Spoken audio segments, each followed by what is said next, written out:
Welcome back, everybody. We've got quarterback Fernando Mendoza here ahead of Cal's home game at California Memorial Stadium against NC State on Saturday. We'll go to Jim McGill from Bear Insider for the first question. Hey, Fernando, how are you? Doing good. How you doing, Mr. McGill? Oh, good. Hey, I have to ask, you're getting hit a lot this year, but you walk into that interview room like you've been untouched every game. You don't have the demeanor of a tough guy, but you got to be a tough guy to be able to take all those shots and walk in there without even a limp and have a positive attitude. Where does the mental outlook come into your approach in dealing with all the hits and adversity? Well, first of all, I appreciate the backhanded compliment. No, I'm joking. Well, I will say, though, it's a mindset of going out there and battling.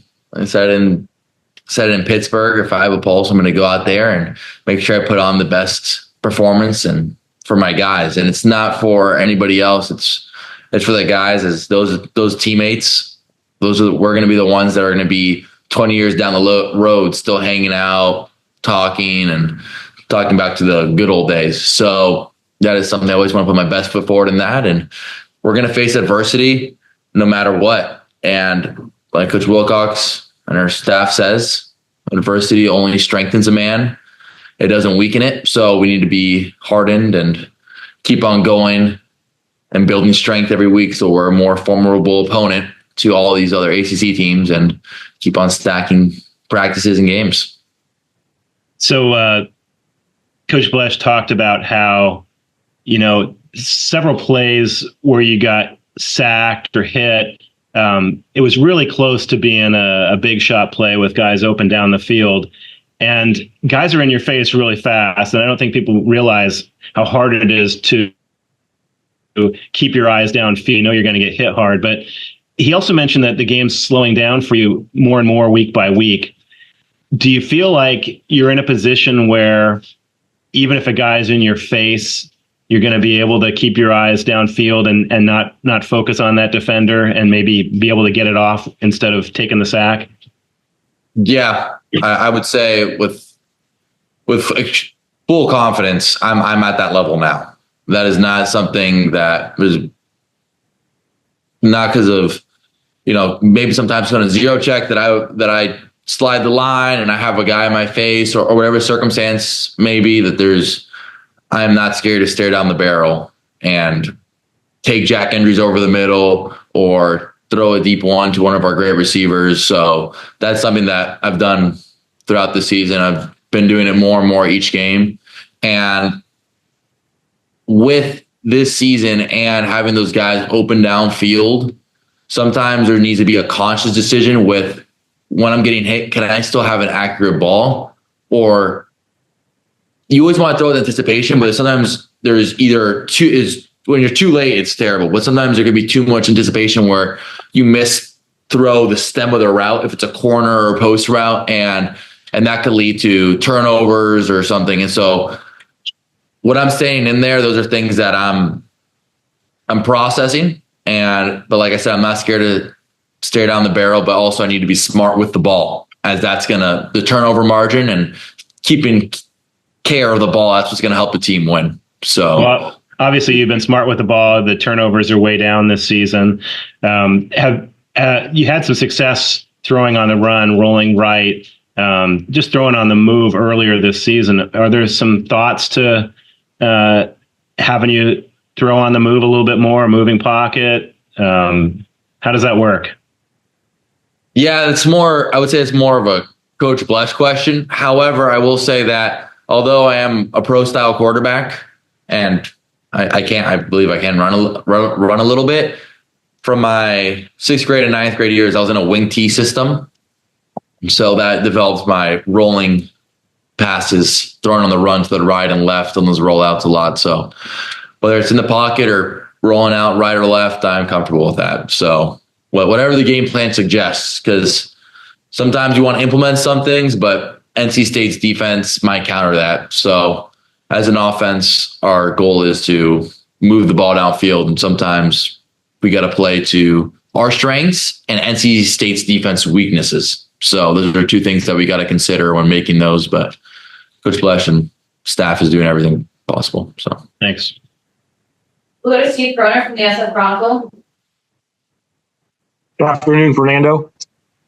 good afternoon. How you doing? Good. Thank you very much. One thing I want to correct for you, you said, you and your buddies are going to be talking about the good old days 20 years from now. Let me just tell you, it can be double that. I'm not quite to triple that, but certainly double that. So set your sights a little higher there. Now for a semi-serious question. You said last week after the Miami game that was kind of the fork in the road, that it was similar to Oregon. Well, Oregon last year, the next game after the fork in the road, you won. You beat Washington State in a close game. This time, the fork in the road, you lose a close game. Now, how do you get back to the fork, so to speak, or when you've declared the fork in the road and things don't go to the proper time, so to speak, how do you go from there? Yeah, first of all, thank you for the great advice. I will definitely adjust my side on that. And I believe with the fork in the road analogy, I would say last year was a little bit more sudden death. But I will say that although we did lose a tie game, that it's impossible to life to control the results. And I would say as far as the process and mentality wise, we have declared the correct side of the fork in the road. So although we didn't end up victorious, I will say as a team, we did end up choosing mentality and process wise and work ethic wise the right side of the road. And that's something we're going to keep on harping on, as the more we can do that, the more results will come. However, it is impossible for us. Well, we're on the field, so we can control results, but it's not always guaranteed. So that only says that, hey, although we're on the right fork of the road, we just got to step it up. We got to, get on the page, do extra film sessions and other externalities such as those. So I would say that we chose the correct path and that we are in the right way. Good luck. Thank you. Jeff Brotto from Cal Bears on his side.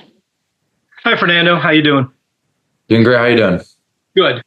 So when we had Will McDonald on a little while ago, he was talking about your toughness and how much respect the offensive line has for you, and how much they sort of feel a responsibility to keep you upright. I'm wondering, when you're in the locker room with those guys, just during the week or whenever, what's your relationship like with those guys? Are you encouraging to them? Are you pointed in some specific areas that you think they can do things differently or better? Or how would you characterize that relationship? Yeah, I would say it's a great relationship. Will's one of my best friends. He's a dog. That's one way to put it. He is a dog. He has grit and toughness. You see that guy. He drives people to the dirt, and he really gets after people. I would say my relationship with the O-line, I would say it's, like I said, it's a great relationship. And I would say that my leadership style, it is more encouraging, as the same way. There we have a great offensive line coach and Coach Blesh, and they get a lot of coaching from Coach Blesh, Coach Winterhawk, and all the other offensive staff. And my job, I believe, as a quarterback, is to be encouraging, lift those guys up, and keep the energy up and the tempo up of our offense. So as long as we can do that, I am always encouraging, as the same way they wouldn't tell me how to throw a ball. It's similar in that way. However, we do get together with the running backs and tight ends, and we talk and watch film together schematically so that we could all get to the same page, because there are some things schematically that we need to flip the protection one side, maybe slide it to another way, 5-0 it, or whatever the situation may be. So that is something that we're definitely getting on the same page, and that's all constructive on my end and on their end as well, because it's a relationship that we have with the tight ends, running backs, and O-line. It's all a working unit together. So, yeah. Will said that that you take a lot of the heat when things don't work perfectly. And he says it's not always your responsibility. It's a lot of it's on them sometimes. Is that part of how a quarterback just has to function? That's my idea. I don't think there's a cookie cutter answer or anything that, maybe the typical quarterback, I would say that's my leadership style. I would always just put it on myself, not saying that's what I do dishonestly. I believe that I can be a better player and that could help everybody out. It's not like I'm just saying, oh, it's on me just so I could gain the trust of those guys or defend them or block them. I genuinely do think that as a quarterback and as a leader, it is my responsibility to help the team score points. And I believe I can do a better job of doing that. So, however, I will say that it is a team effort. And like I mentioned in the previous question, we have chosen the right fork in the road and we are getting better communication wise, situationally, and we're all growing as a collective unit because protection doesn't start with just the O-line. It's the O-line, running backs, tight end, and the quarterback. So everybody is responsible and everybody takes accountability, including myself. Thank you, Fernando. Thank you. Go to Cody Henderson from the League Winners. Hey, Fernando. How much input do you have regarding the offensive game plan? And during the games, do they take into account your suggestions when it comes to calling plays? I mean, do you have the freedom to call plays here or there? Or, what's that situation like? That is a great question. I will say that the game plan, it is formulated by Coach Blesh, Coach Gilbert. I mean, all the offensive coaches, Safel, AT, Toller. I mean, everybody kind of combines together, watch the film, game plans, different plays. I'll give my suggestions on certain plays, whether like, for example, against the Miami play that we hit Tron deep on a big over route. We ended up, Coach Gilbert and I, we worked through that footwork and in order to fix it from what it was originally installed to. And we, as a quarterback room, we all came together and just helped it because that was our first time running that play. So there'll be scenarios such as that. During the game, I'm really focused on executing one play at a time. However, there are many plays that, for example, if we get cover zero, that I'll be able to check in and out of it. There's another play that Isaiah Hunter had, and I checked him around, and he got 8 yards. So it'll be here and there, but I trust the play calling, and I trust all those coaches in that. So I'm just looking forward to executing one play at a time. Thanks, Fernando. Go to Matt Freda from Rivals. Fernando, talking to Coach Blesh, and he mentioned you've now started what amounts to essentially a full season worth of games going back to last year. And, as you look back and think about where you're at now, how much or how are you different than the guy that took the field against Oregon State last year? There's a lot of things that I would say that are differences, but people say, and it's a little cliche about the game being slower, but I will say that obviously I try to get the ball really quick, and that's not what I mean by the game getting slower. However, not in a lackadaisical term. However, I will say that I feel more experienced and calmer. It's the same way, if anything, the more reps or more experience you have in something, the better. For example, the more times you cook a dish, probably the better it's going to taste. So that is something that I believe I'm improving every game. I would say I'm a better quarterback from the first game against UC Davis to now our last game against Pitt. So I'm stacking and eliminating mental errors and just getting better in areas such as communication and other areas that have been identified.